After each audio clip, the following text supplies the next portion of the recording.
সরকার চিন্তা করে সেই আওয়ামী সরকার শুধুমাত্র মানুষের ভোটাধিকার হরণ করে নেই, এদেশের মানুষের স্বাধীনতাকে হরণ করেছিল, এদেশের মানুষের ন্যায্য অধিকারকে হরণ করেছিল।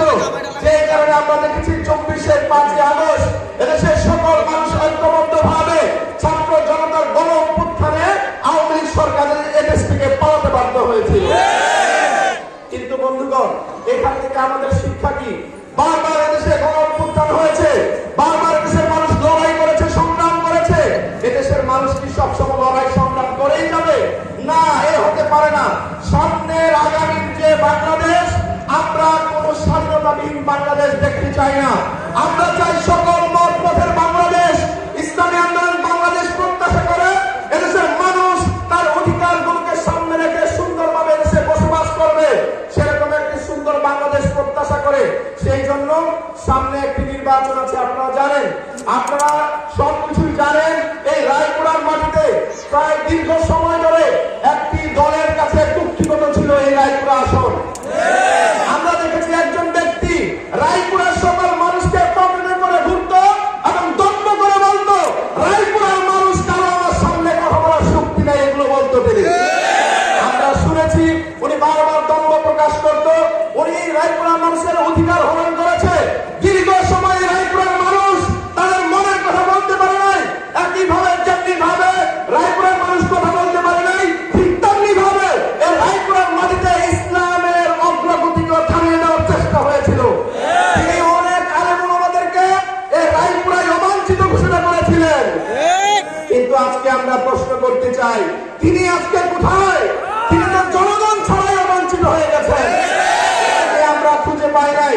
এই জন্য আগামী দিনে সুন্দর রায়পুরা গড়ার লক্ষ্যে এবং সুন্দর বাংলাদেশ নির্মাণের লক্ষ্যে আমাদের শাইখে চরমনায় হাফিজাহুল্লাহ নির্দেশনামূলক বক্তব্য রাখবেন।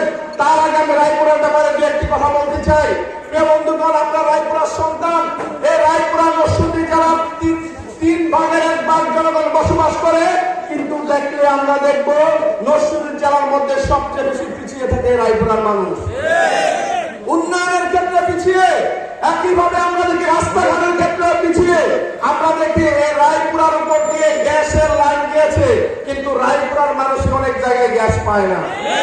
আমরা জানি, আপনারা দেখেছেন সেই চরাঞ্চলে প্রায় 6টি ইউনিয়ন, এই 6টি ইউনিয়নের মানুষকে বিচ্ছিন্ন করে রাখা হয়েছে।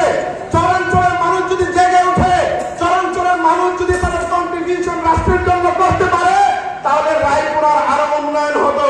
কিন্তু আমরা দেখি আমাদের সেই এমপি দীর্ঘদিন ধরে রায়পুরার মানুষের মুখের সামনে মুড়া ঝুলিয়ে রেখেছিলেন, তিনি নাকি চরাঞ্চলের মানুষদেরকে ব্রিজ করে দিয়েছেন। কিন্তু আমরা দেখছি নির্বাচনের পরে নির্বাচন গেছে, রায়পুরার মানুষ ব্রিজ আর পায় নাই। আপনার আরো নানা রকম বঞ্চনার খবর আমাদের কাছে আছে, কিন্তু বন্ধুগণ, আর বঞ্চনার শিকার আমরা হতে চাই না।